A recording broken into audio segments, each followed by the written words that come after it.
Hello students, welcome back to my channel. So friends, इस video में हम देखने वाले हैं ह्यूमन जीनोम प्रोजेक्ट क्या है। तो ह्यूमन जीनोम प्रोजेक्ट क्या है, इसकी शुरुआत कैसे हुई, इसका अध्ययन किसने किया और इसकी व्याख्या किसने की और इसमें क्या क्या प्रयोग किए गए हैं।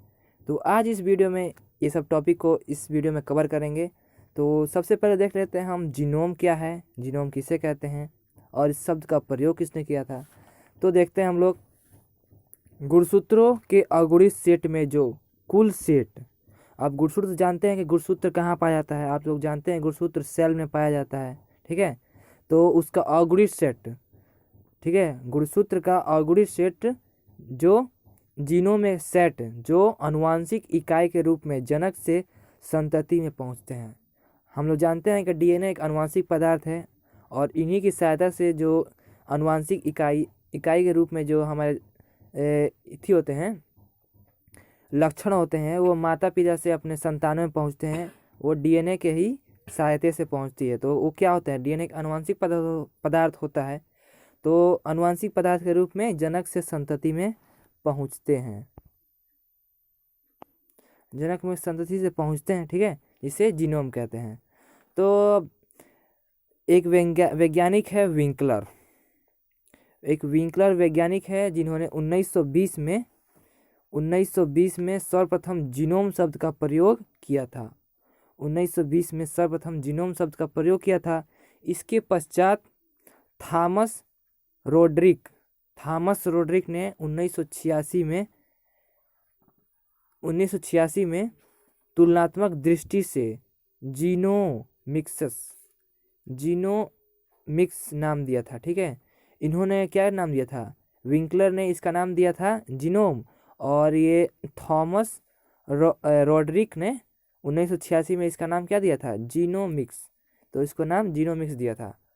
आगे देखते हैं, ये अनुवांशिकी का एक उप विभाग है, ठीक है। अनुवांशिकी का ये ह्यूमन जीनोम प्रोजेक्ट है, ये अनुवांशिकी का एक और भाग है, उप भाग है, छोटा भाग है, ठीक है।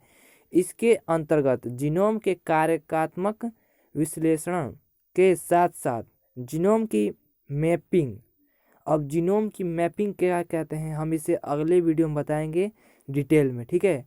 उसके बाद है जीनोम की मैपिंग एवं सीक्वेंसिंग का अध्ययन किया जाता है। तो एक ये जीनोम का अध्ययन किया जाता है, जीव विज्ञान की वह शाखा जिसमें जीनोम का अध्ययन किया जाता है, जैव सूचना विभाग, बायो इन्फॉर्मेटिक्स कहलाता है। तो अनुवांशिकी का एक उप इकाई है, ठीक है, जिसके अंतर्गत हम जीन का जो क्रियात्मक विश्लेषण होता है, वो उसका मैपिंग और इसका सीक्वेंसिंग का अध्ययन कैसे करते हैं, ठीक है। तो ये है, तो जिसे क्या कहते हैं, बायो इन्फॉर्मेटिक्स कहते हैं। तो एक बार फिर से देख लेते हैं। तो जीव विज्ञान की वह शाखा जिसके अंतर्गत जीनोम का अध्ययन किया जाता है, उसे क्या कहते हैं, जैव सूचना विभाग, बायो इन्फॉर्मेटिक्स, ठीक है, बायो इन्फॉर्मेटिक्स कहा जाता है, ठीक है, कहलाता है। ओके, तो आगे देखते हैं। तो उसके बाद देखते हैं, जीन संरचना को जानने के लिए सन 1990 में अमेरिका के सरकार ने मानव जीनोम परियोजना का आरंभ किया, ठीक है। तो जीनोम की संरचना को जानने के लिए, जीनोम क्या है, ये कैसा दिखता है, इसके लिए अमेरिकी सरकार ने क्या किया, मानव जीनोम परियोजना की स्थापना की या आरंभ किया, मतलब शुरुआत किया। इस योजना का अमेरिका ने शुरुआत किया। मानव जीनोम प्रोजेक्ट से दो महत्वपूर्ण वैज्ञानिकों का संबंध रहा है, ठीक है। जो मानव जीनोम प्रोजेक्ट है, इसमें दो महत्वपूर्ण वैज्ञानिक है, ठीक है। तो इनमें फ्रांसिस कॉलिंस है। इनमें से एक वैज्ञानिक क्या है, फ्रांसिस कॉलिंस। इनमें से एक वैज्ञानिक है फ्रांसिस कॉलिंस, मानव जीनोम प्रोजेक्ट के। और ये जो फ्रांसिस कॉलिंस हैं, ये क्या है, मानव जीनोम प्रोजेक्ट के डायरेक्टर पद पर, और ठीक है, ये फ्रांसिस कॉलिंस है, ये मानव जीनोम के डायरेक्टर है, पद पर हैं। और ये जो जे क्रेंस वेंटर है, जो सेरेला जीनोमिक्स के संस्थापक है। तो सेरेला जीनोमिक्स शायद एक एरोप्लेन भी है, और शायद कोई मेडिसिन वगैरह भी आता है मेरे ख्याल से। तो मैंने शायद ये पढ़ा है कि सेरेला जीनोमिक्स क्या है, एक शायद कोई कंपनी वगैरह है जो इनके ये क्या है, संस्थापक है, फाउंडर है, ठीक है।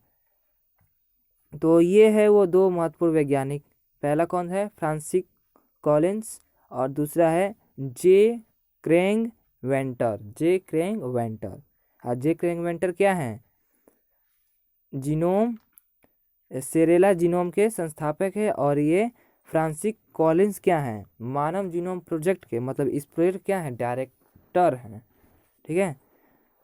तो आगे देखते हैं।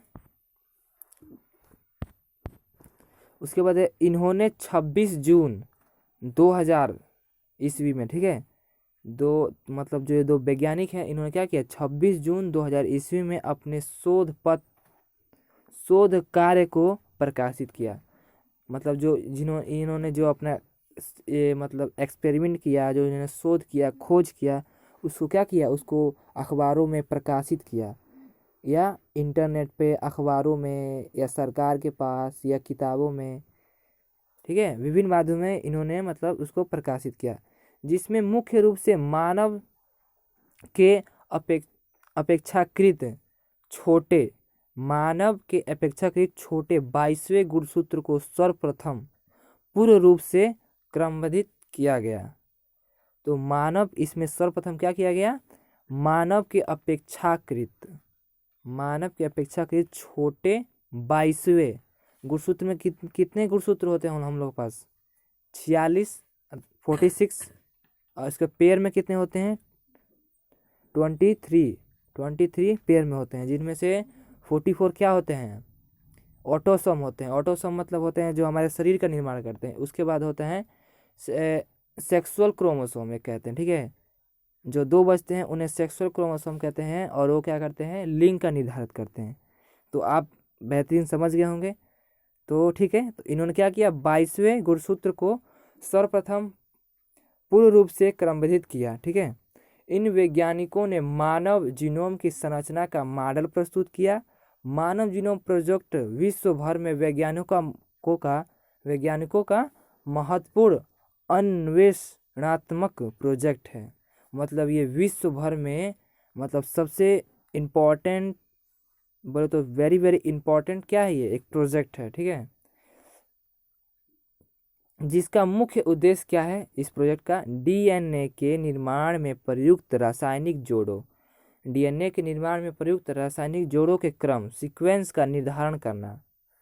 तो इस जो ये हम लोग पढ़ रहे हैं ह्यूमन जीनोम प्रोजेक्ट, इसका मुख्य उद्देश्य यहाँ पे ये दिया गया है कि डीएनए के निर्माण में प्रयुक्त रासायनिक जोड़ों के क्रम, मतलब जो डीएनए जो निर्माण होते हैं, आप लोग जानते हैं डीएनए के निर्माण की प्रक्रिया 3 चरणों में पूर्व होता है। पहले तो डीएनए से एमआरएनए बनता है, और एमआरएनए से प्रोटीन बनता है। तो एमआरएनए से प्रोटीन बनने को ट्रांसलेशन कहते हैं, और डीएनए से एमआरएनए बनने को ट्रांसक्रिप्शन कहते हैं। यही दो प्रक्रियाओं के क्या होता है, वह डीएनए बनता है। तो क्या होता है, डीएनए के रासायनिक जोड़ों में क्रम का निर्धारित करना तथा लगभग 20,000 से 25,000 मानव जीनोम की पहचान एवं मैपिंग का संरचनात्मक एवं क्रियात्मक विश्लेषण करता है, ठीक है। तो ये विश्लेषण करता है। आगे देखते हैं, एक बार फिर से देख लेते हैं। ये जो मुख्य नीचे वाला लाइन है, मतलब इसका मुख्य उद्देश्य डीएनए के निर्माण में प्रयुक्त रासायनिक जोड़ों के क्रम का निर्धारित करना तथा लगभग 20,000 से 25,000 मानव जीनोम के जीन्स की पहचान एवं मैपिंग का संरचनात्मक एवं क्रियात्मक विश्लेषण करना है, ठीक है फ्रेंड्स। आगे देखते हैं, मानव जीनोम परियोजना, मतलब ये जो प्रोजेक्ट है मानव जीनोम परियोजना या प्रोजेक्ट भी बोल सकते हैं, मानव जीनोम प्रोजेक्ट को अक्टूबर 1990 में अमेरिका के ऊर्जा विभाग के अंतर्गत कार्यरत एक प्रमुख जीव विज्ञान एवं वातावरणीय अनुवांशिक अनुसंधान जीव विज्ञान एवं वातावरणीय अनुसंधान संस्था से प्रारंभ किया गया था। मतलब जो ये मानव जीनोम परियोजना है, ये अक्टूबर सन 1990 में क्या कहता, अमेरिका के ऊर्जा विज्ञान विभाग के अंतर्गत एक प्रमुख कार्य जीव विज्ञान एवं वातावरणीय अनुसंधान संस्था को प्रारंभ किया गया था। मतलब इसे 1990 में प्रारंभ किया गया था। कहाँ? अमेरिका में। कहाँ? ऊर्जा विज्ञान विभाग में। ठीक है, आगे देखते हैं। मानव जीनोम परियोजना के उद्देश्य के विस्तार एवं आवश्यकता को दृष्टिगत करते हुए इसे मेगा प्रोजेक्ट कहा गया। मतलब मानव जीनोम परियोजना के उद्देश्य का विस्तार, मतलब उसको फैलावा करते हुए आवश्यकता की दृष्टि से इसे क्या कहा गया? महायोजना को इंग्लिश में क्या बोलते हैं? Mega project. जैसे कि आप जानते हैं हमारे जो पीएम हैं इस समय वर्तमान में, वो बहुत सारे मेगा प्रोजेक्ट में, जो जैसे कि मुंबई महाराष्ट्र में बहुत सारे मेगा प्रोजेक्ट को स्थापित किए हैं, सोचे हैं ये बनाने के लिए। पर अब वहाँ पे 2 लाख करोड़ की क्या हो गई है? लॉस हो गई है, और ये प्रोजेक्ट सब अब अन्य स्टेट में चले गए हैं। ठीक है, तो ये है मेगा प्रोजेक्ट। ठीक है, जिसको क्या कह सकते हैं? इसको दृष्टि को देखते हुए, उद्देश्य को देखते हुए मानव जीनोम परियोजना को क्या कहा गया? महायोजना, मेगा प्रोजेक्ट कहा गया। आगे देखते हैं। कॉलिंस, मतलब फ्रैंकलिन कॉलिंस जो वैज्ञानिक है ने राष्ट्रीय स्वास्थ्य संस्था WHO, है ना, यही ना, राष्ट्रीय स्वास्थ्य संस्था WHO एवं राष्ट्रीय ह्यूमन जीनोम रिसर्च इंस्टीट्यूट का पूर्ण सहयोग लिया। मतलब जो ये वैज्ञानिक है कॉलिंस वैज्ञानिक है, इन्होंने WHO और राष्ट्रीय ह्यूमन जीनोम रिसर्च इंस्टीट्यूट का पूर्ण सहयोग लिया अपने प्रयोग में। ठीक है, तो जीनोम का प्रारूप सन 2000 में प्रकाशित हुआ। मतलब इन्होंने स्टार्ट किया, अमेरिकी वैज्ञानिकों ने सन 1990 में स्टार्ट किया, और ये प्रकाशित कब हुआ? सन 2000 ईस्वी में। ठीक है, तो सन 2000 ईस्वी में प्रकाशित हुआ और सन 2003 में पूर्ण हुआ। इसके उपरांत भी अनेक देशों के वैज्ञानिकों ने इसका अध्ययन प्रोटीन कोडिंग जीन्स व रोग कारक जीन्स और भी अन्य देशों के वैज्ञानिक हैं। सॉरी, थोड़ा स्पेलिंग में कुछ गड़बड़ हो जा रहा है। अन्य देशों के जो वैज्ञानिक हैं, इन्होंने प्रोटीन कोडिंग जीन्स व रोग कारक जीन्स, जिसे क्या कहते हैं? डिजीज क्यूसिंग ऑफ जीन्स, व रोगों के रोकथाम एवं उपचार की नई तकनीकी की खोजने के लिए किया। और कई मतलब अन्य देशों के वैज्ञानिक ने जो ये ह्यूमन जीनोम परियोजना है, इसका भी उन्होंने प्रयोग करके किस लिए किया? रोगों की रोकथाम के लिए एवं उपचार की नई तकनीकी की खोज करने के लिए वैज्ञानिकों ने इसका भी प्रयोग किया। अतः मानव जीनोम परियोजना एक महायोजना कहलाती है। अतः क्या होता है? जो मतलब मानव जीनोम परियोजना है, इसे मेगा प्रोजेक्ट भी कहते हैं। इस परियोजना पर लगभग 90 बिलियन अमेरिकी डॉलर खर्च हुए हैं। मतलब ये जो मानव जीनोम परियोजना है, इसमें अमेरिका की सरकार ने कितना डॉलर प्रयोग किया है? 9 बिलियन डॉलर। 9 बिलियन डॉलर, सोचो कितना होगा 9 बिलियन डॉलर।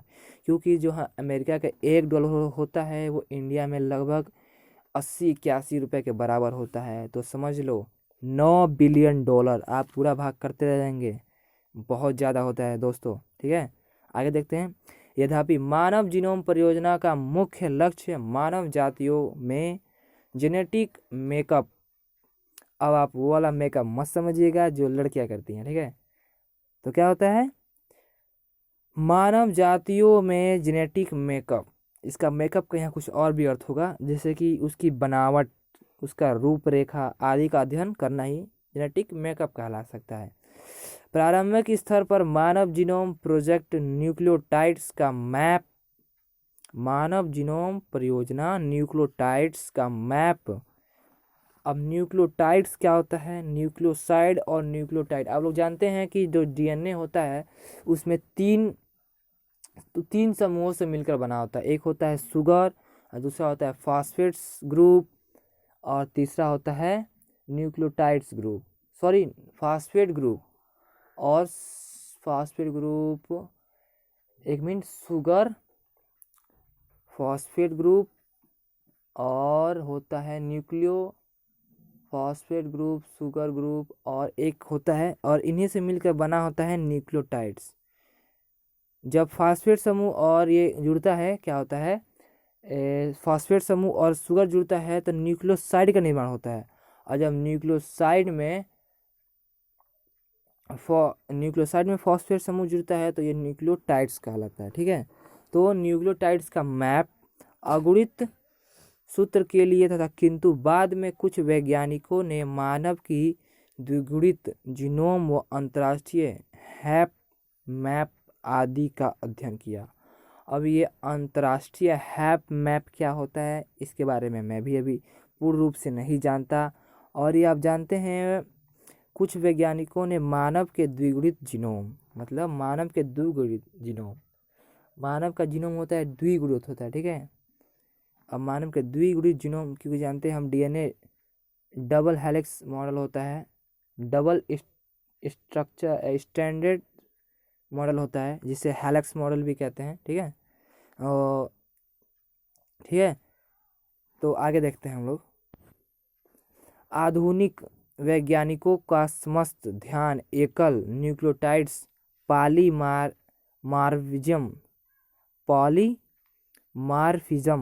जीनोम पर केंद्रित था, जो किसी व्यक्ति का एक अद्भुत मैपिंग है। आधुनिक वैज्ञानिकों का समस्त ध्यान एकल न्यूक्लियोटाइड, मतलब जो आधुनिक समय के जो विज्ञान हैं, इनका ध्यान किस पे है? एकल न्यूक्लियोटाइड्स पॉलीमार्फिज्म जीनोम पर केंद्रित था, या केंद्रित है, आधुनिक समय है तो केंद्रित है, जो किसी व्यक्ति का एक अद्भुत मैपिंग है, जो किसी भी व्यक्ति का एक अद्भुत मैपिंग है। इस मैपिंग का अर्थ मैं अभी पूर्ण रूप से आपको बता नहीं सकता, मुझे इसके बारे में नॉलेज थोड़ा और प्राप्त करना पड़ेगा। ठीक है, तो आगे देखते हैं। जो अनेक विविधता की प्रत्येक जीन में सिक्सवेसिंग करता है। अब सिक्सवेसिंग क्या होता है? I don't know what is sequencing. प्रत्येक जीनोम में सिक्सवेसिंग करता है। ठीक है, यह प्रोजेक्ट संपूर्ण डीएनए जो मानव कोशिकाओं में रहता है, मैंने आपको पहले ही बताया था कि ये जीनोम मानव कोशिका में रहता है, का अध्ययन नहीं करता है। ठीक है, मानव जीनोम का अध्ययन नहीं करता है। तो फ्रेंड्स, उम्मीद है आपको ह्यूमन जीनोम प्रोजेक्ट की कुछ जानकारी इस वीडियो से प्राप्त हो गई होंगी। तो अगर आपको वीडियो अच्छा लगे तो please like, subscribe and share this video. And जय हिंद, जय भारत।